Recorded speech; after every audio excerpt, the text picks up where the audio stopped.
Dnes by som chcel hovoriť o rúži. Chcel by som vás obdarovať týmto symbolom lásky.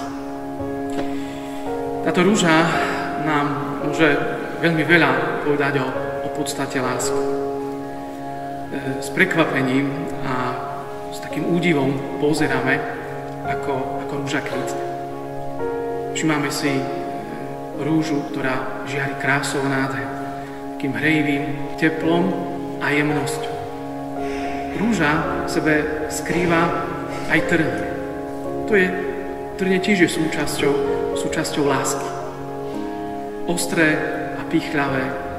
Nenapadne, to trnie čaká, kedy sa ho dotkne. Ale na tej rúži je aj zelené listie.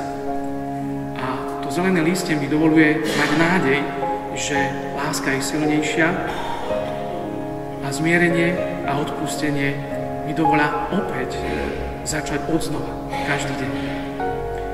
Po vnútornom kalichu rúži napočítame niekoľko lupienkov.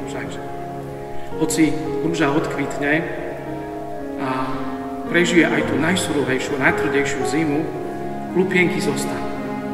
Môže zosknuté, doráňané, ale sú. Preto sa naozaj rúža stala symbolom lásky. Preto to, že je zosknutá. Láska má vytrvať aj to najchladnejšie obdobie v manželstve. Lebo ono niekedy príde. A vtedy, keď už jednoducho tie city podľahnú ochladeniu a to zaľúbenie počasie vyprchá a nastáva každodenná realita. Ale predsa ste tu na tomto chráme, v tejto bazilike, tu na pred Bohom, aby ste v ťažkých chvíľach zakúsili jeho pomoc a ochranu.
Igor, si zodpovedný za Vierku.